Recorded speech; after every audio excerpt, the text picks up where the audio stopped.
Hey, and welcome back to the channel. I am Tasha. This is Tasha Pivots, where we talk about all things mamahood and homeschool and how I am pivoting through this journey.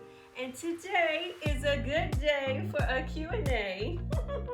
All of you who left me questions on my last video from last week, as well as over on Instagram, I see you. I thank you for asking, and I'm so glad that I get to sit and answer them with you right now. So grab your favorite beverage. It's gonna be a video. Let's get started. If you hit that play button for the very first time, well, welcome to the channel. I'm sending my warm hugs to all my friends and subscribers who are on this channel that like, comment, watch, and enjoy. Thank you so much. I cannot do this without you guys, and I appreciate your presence every time, so thank you. All right, I got my phone, my handy dandy phone, because I figured, what is the point of me trying to remember all these questions or write them all down if I already have them recorded in my phone, right? So I'm gonna start with the ones from the video, because I think we only got really just one, and then the rest of the questions came from Instagram, okay? So first question is can we talk about socialization? It's something that I worry with my homeschooling. I know it's a taboo, but I still worry about it. Okay, we don't have family nearby, and I do have a small pocket of people that we hang out with, but it isn't consistent. Love to hear your thoughts, ideas, and expectations around this topic. Well, thank you for the question. Yes, I have heard it quite often in life in this journey as a homeschooling mom of like, do your kids know what it's like to be in the real world, and how are they going to engage with people if they're always just in the safety of home? And so I say to that, socialization is all about how we present it to our children, right? Because they're not in a school setting where the socialization is now created for them and they have to just kind of be plopped into society and figuring out what is best, but now it is up to us. And I think that is beautiful. Our children seeing us as a mirror and how we interact with people. And so I personally, with my kids, when I first just started to do homeschool, I was like, okay, I do want to have them in some social activities where they get to meet other like-minded individuals. And the first thing I did was Girl Scouts. I thought it would be really cool to put her in Girl Scouts. I was in Girl Scouts when I was a kid, and I was able to find a homeschooling group. Now, I think that if you don't have one, create one. I think it's great if you have a girl or a boy doing Boy Scouts or Girl Scouts. I think it's beautiful that we have those platforms where they get to learn, they get to go out and explore, they get to do field trips, they get to learn how to engage and partner with those in their sisterhood and brotherhood of the Scouts. So PSA, I am a fan of them. I think it's great. My daughter's really enjoyed it. She was able to meet some dear friends. I was able to engage with some new mamas. And so we started with that. Another thing is if they have siblings, first and foremost, then they are getting socialization. I think we have this idea that they've got to be around 32 kids in a classroom and that creates socialization. I think not. I think you can definitely, if they are with each other and they're learning to play together, they're learning to learn together, all of that is still socialization. Another thing is a key part is us talking to our kids, talking with our kids, not talking at them, but talking to them. And I always am an advocate for that of like, you have to have conversation with your kids. And not that we have to do baby voice or we've got to do the whole I'm the mother hen and they've only got to see me in one facet. I don't think so. I think that you're a multifaceted person, and so you should encourage that with your children. Talk to them about the things that they're interested in. Talk to them about the things that you're interested in. I mean, obviously if it's appropriate for them to know, that creates socialization of them knowing that they can speak to an individual at an equal playing field. So I hope that answered that. I would love to do a whole video actually on other steps of that, but because of the timely and all the questions that I want to try to get through today, I just am going to leave that part there. So I hope that answered a little bit. Okay, now let's head over to Instagram, and I'm going to scroll down because I've got quite a bit of questions here. Okay, so first one here says, could you please share your recipe for that? Oh, no, this was a comment, so sorry. The first one is, how is your writing curriculum going with Writing with Ease? Yes, I am working on a video. I actually already filmed half of it. I need to add some more little layers in there. But Writing with These is our curriculum that we're using for handwriting. You can use it as a language arts supplement, but it's through the Well-Trained Mind. We really are enjoying it. Zoe, it's something I wish I had, because like I struggled a lot. I loved reading and I loved writing, but grammar and punctuation was not my strong suit at all. And so knowing that I had those things missing in my development, in my educational background, I wanted to make sure that my oldest and my youngest don't have that same issue. And so I did a lot of digging when it came to what kind of curriculum I would give to my kids so that we could teach them those things early.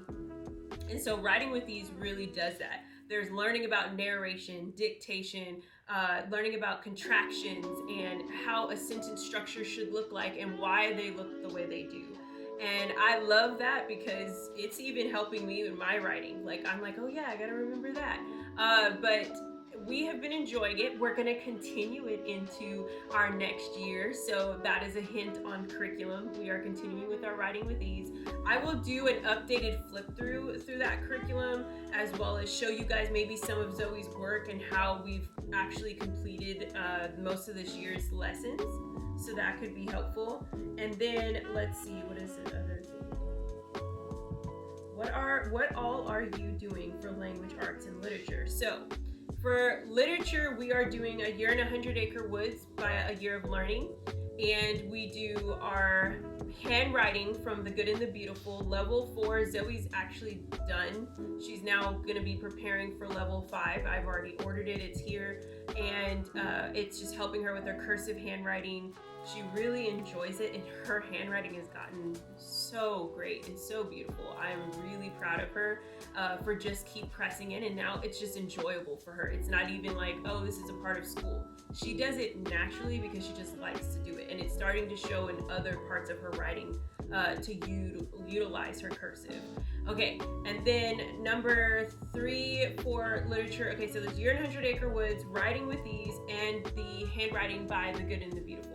Those are all our curriculums that we are doing currently with our language arts and literature. That gives us a pretty wide span. And I feel like even in our science and nature, we're doing the simple studies, North American animals.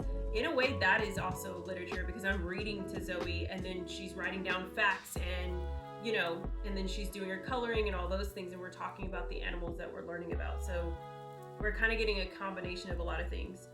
Okay, the next one I have here is how are you guys interacting with others or finding places to go nowadays? Okay, because so this is kind of like an extension of my first question that was asked. How are you guys interacting with others? We have just started doing pen pals, which I'm so excited. I've had a few mamas reach out to me and say, hey, I would love for our children to be able to write letters to one another and be pen pals. And that like makes me so excited.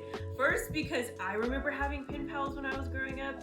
And then second, it allows my girls to practice their writing, to get mail. They get excited about being able to share their experience as a homeschooling student and know that somebody somewhere else in the world is going through a similar experience or just have similar interests or not similar interests at all and get to learn something new. So that is one way that we're interacting. Another is, especially during the pandemic, our Girl Scouts went on a halt of like no in-person classes. So they were doing Zoom calls. And it's really fun because they have a little bit of a structural part with their leader, and then they just kind of like, they got some time together to be able to just talk and chat and laugh and goof around, do games, scavenger hunts. So that's been really cool. Currently though, I've been trying to let the girls go to the park, and that creates space for socialization for them, and just being respectful and mindful of how everyone is feeling. So we have a few of friends who are close nearby where we live. We have no family that lives here. So that automatically is to answer one of those questions of like, I understand we don't have family here either, but it allows them to interact that way. I even do FaceTime with family members for the girls to be able to talk to them and catch up with them. And that has been the start of it. Also, other places we've gone, our museums, our parks have started to open all back up with schedules in mind. So you have to make an appointment for the time slot in which you're going to visit. So starting in January, at the end of January, we went on our first field trip post-pandemic-ish. We went to a museum for my youngest daughter's birthday. And it was safe. I mean, there was kids there were families, everyone had masks on, there was clean stations, but we were also being able to still explore and interact. Some things were closed, obviously, if it causes more hand touching and involvement. But I thought it was really cool, and then we went to a couple of other museums throughout this time. I just say go online, do the research, find out if you're not living in a more remote area, but you live closer to a city where there are museums and things like that available. Check them, see what their cleaning policies are, find out if you need to schedule your time slot. I say earlier the better, because not everyone is an early person, or maybe an afternoon, maybe after nap time, or after you guys have had lunch and you say, hey, let's get out for the day, but we don't necessarily want to go outside. Museums have been really, really cool. Okay, so there's that. My next question here says stay-at-home house management budget. So the whole thing is under stay-at-home house management for budget, cleaning schedule, meal plan, school mixed in, all the things. Well, thank you for your great question. They're like whole videos in my mind. I'm all like, this is a video, that's a video. Okay, so I did a video on budgeting for homeschool, but I could definitely, if you guys want to see a video on how I budget kind of my household, I may not show as real raw numbers on that one unless my husband's okay with that, but I will still give you a platform kind of like how we go about it. But as far as budgeting home-wise, I do all the expenses, and I arrange all of our bills and things like that. And I've been doing it since the beginning. Husband just is okay with me handling that type of thing. As far as cleaning schedule, now I am a clean freak to some degree. I've learned to let my hair down just a little bit because I have children and I have a husband who are not as clean as I am. My husband is relatively clean, but he's even let his hair down with kids. So we both have but yeah, so we do, for cleaning, I like to clean in the morning if I don't clean at night. Most of the time though, we try to make sure our kitchen is always clean before we go to bed because we're in a smaller space. But I think if we were in a bigger space, I cannot stand getting up in the morning and making breakfast or starting breakfast and the kitchen's not clean. It's just a pet peeve. But I have the girls participate. I think that once your child is able to walk and is able to see you and repeat the things that you do, they can do things as well. So I make that my girls are responsible for their room. And if they don't clean it before they go to bed, then they will clean it first thing when they get up in the morning.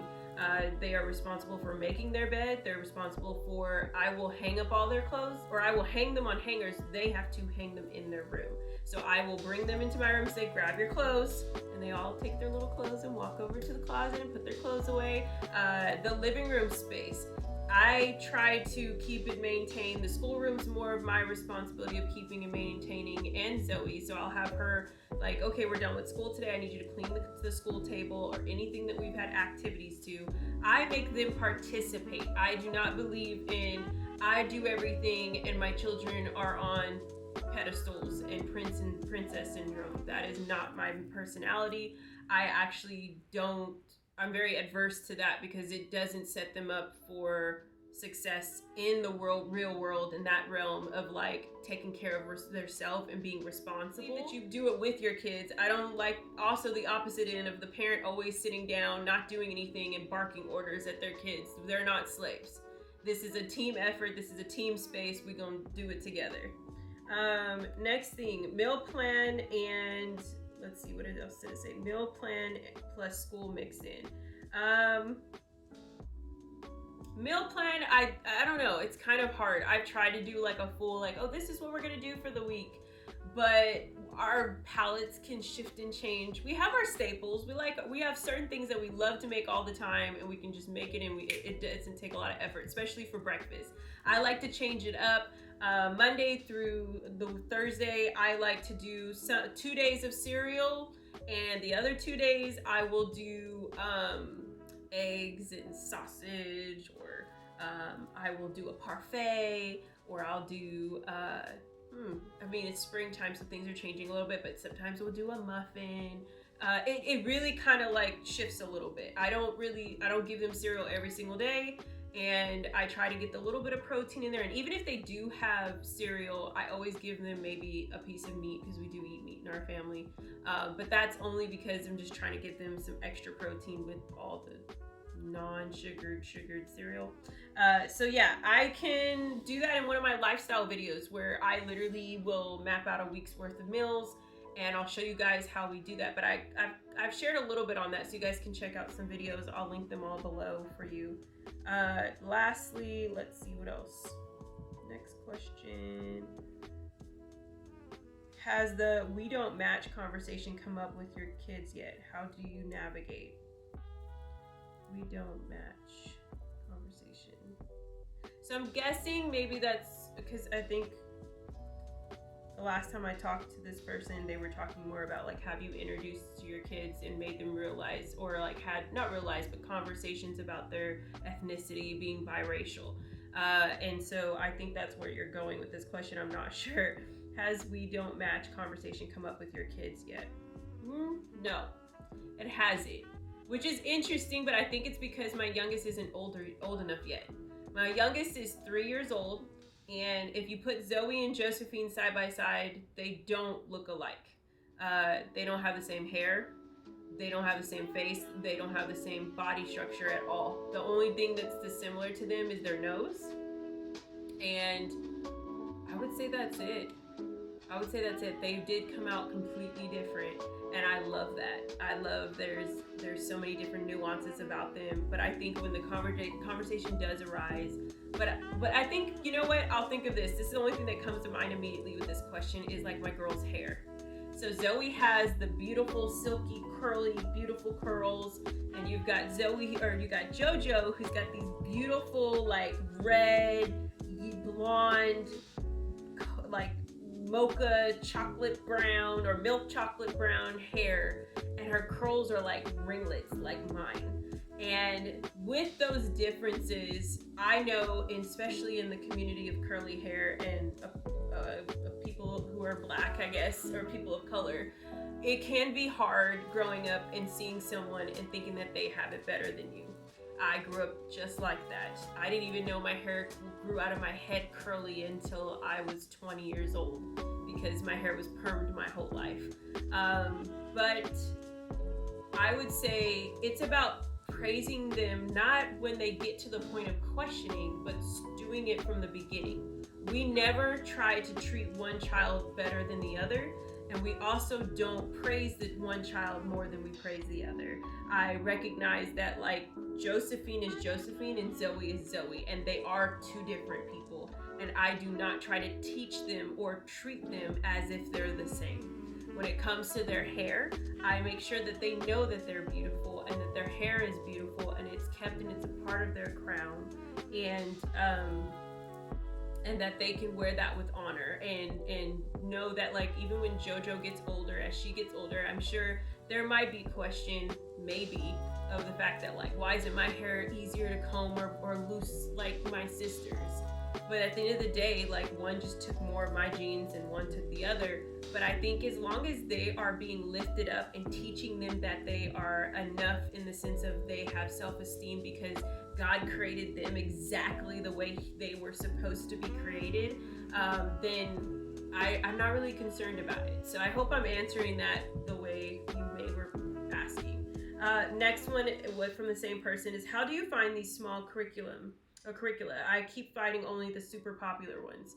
I do a lot of digging. I am an observer. I love to get on to Instagram and search, even Pinterest and different things. And when I first started doing homeschooling, yes, all the popular ones were out there, The Good and the Beautiful, the master books, and I don't know, there's so many different ones now, but it's been so long, I don't remember all of the names, but those two just come to mind right now.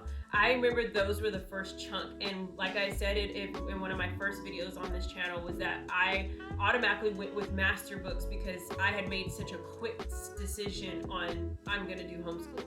And you can watch that story and check that out right here, where I talk about why we chose homeschool. And basically now, shortly into that, it's like right after I received the books, I still was doing a lot of research. I started going and watching YouTube videos. I started looking under hashtags, and I started learning about Charlotte Mason. I started learning about unschooling and all these different things. And as I kept looking and even looking for supplemental activities, I started finding these different moms who were creating curriculum. And I'd click on it, and then I would dive into like a rabbit hole, a little bit of research about what is this about, what is this covering, and that's how I started learning about them. And now I do a big part of my channel when it comes to homeschooling is really highlighting these small curriculums, because I think that they are just as rich, if not better, than those big box ones, because they show diversity. It comes from an actual mom who has been homeschooling their children and recognize the gifts in which those things are leveled into. And it also highlights literature that I never got to read. And especially coming from my background, or even in the space in which I grew up, there's so many books that I'm like, what? I never read Beatrix Potter books. I never read Thornton Burgess's books. I grew up with knowing who Winnie the Pooh was from a television show, not even from the literature standpoint of it. So I've just allowed it to grow me, and then in return, it's growing and creating an experience for my kids to have such a worldview, in the sense, not a worldview, but like an expansion of literature and understanding. So that's how I've been finding those. Okay, next one. How do you make sure books are okay before you give them to your girls to read them? Great question. I really actually talked about this, I think, for chapter books. I am very particular about the books my kids read. I spend a lot of time in Barnes & Noble. I spend a lot of time in half-price books. I spend a lot of money on books. And I do it because I rather have books and just keep having books. I think it's beautiful. But also because I recognize the shift in the narrative of books and how they're given to kids and what's in them. And it's very scary how sorcery can be thrown in there, witchcraft can easily be thrown in there, a lot of mythical and darkness, I would say. And I know I'm using some words that may trigger you or make you feel uncomfortable. I apologize, never my intention, but those things are real. And I think we play the fiddle when it comes to whether we want to recognize what they really are. And so when it comes to my daughters, I am very particular. So I read before they read. And I make sure that if I see anything that is alarming, it won't get purchased. Or if it was given, I had family members who celebrate Halloween, and they would send us Halloween books all the time, and I was like, my kids will never see these books. This is a Lion King moment, they'll never see the light of day.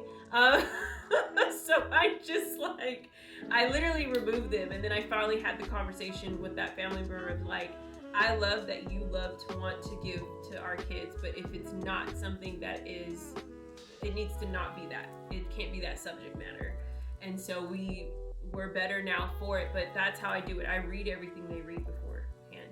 And I will always do that as long as they're under my roof, because I think things can be overly sexualized, that they can be, there's even just like, you got some books that just use the word stupid, and they just say it a lot, and you're just like, if that's not a character flaw, I don't know what is. Like, I don't understand why we have to communicate that way in a book. And it's just interesting, it's interesting the way it just takes one thing to penetrate. It takes one thing to seep through. So, I know, my answer was long. Okay, next thing is any Bible passages, book recs, etc. for dealing with your kids' big emotions. I gotta think about that one. That one I don't think I can answer right off the top of my head. I spent a lot of time having conversations. But you know what? The only parenting book that I really enjoyed that helped me with it just came all of a sudden is the Whole Brain Child. Yes, The Whole Brain Child. I read that book. I actually shared it as one of my book recommendations in January. I will link that below. That book actually helped me in engaging with my daughters in a different way, recognizing the way their brain automatically operates when they get upset, because I do have two very big emotional children. My oldest is very internal with a lot of her emotions and starts to have a lot of anxiety, and my youngest is just like, I'm 3, I feel everything and I can't explain anything, so I'm gonna yell about everything. I hope that helped y'all. But that is the truth. So that book really, and even for that age, it helped me there. So I hope that will help you. Let's see. Do you plan time to read aloud, or does it just happen? I do plan it. I plan it for, especially on Mondays and Wednesdays. Mondays is always the start of the week, and I know it's more the heaviestness is at where we're like, okay, we've got to get on this, we've got a lot to cover this week, and we want to start fresh.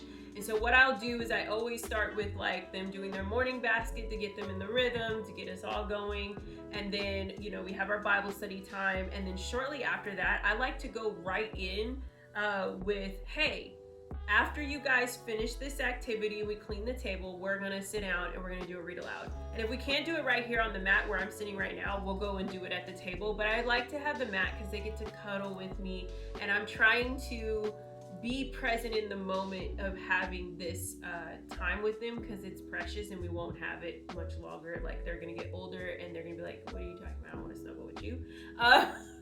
Even though, you know what, I speak against that. I actually want them to always feel like they can cuddle with me.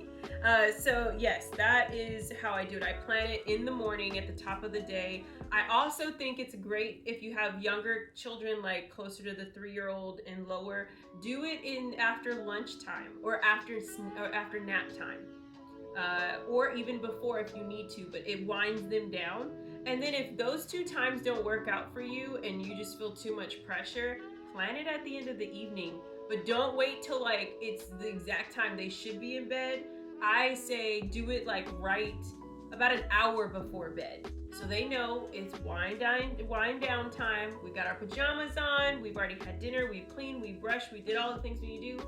Now we're gonna relax and we're just gonna read together, and we're gonna cuddle, and we're gonna get in this time of like, it's ready for bed. I think that's a great option as well. Okay guys, did I answer everything? I gotta make sure. I did.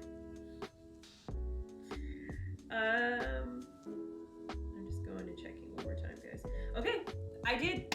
That was all of my questions. Thank you for hanging out with me. I know this video was long, but thank you for sending those questions to me. It really, I loved it. I love being able to answer them. I loved just my brain being able to get some fire questions out there. If you'd like to know more, or you have other questions that kind of sparked from you listening to this, leave it in the comments below. If there's videos that you would like for me to cover on a certain subject or a certain thing, put that in the comments below so I always know what you guys are looking for. Until next time, give this video a warm thumbs up, and I hope you have a wonderful, wonderful day. I'll talk to you later. Bye.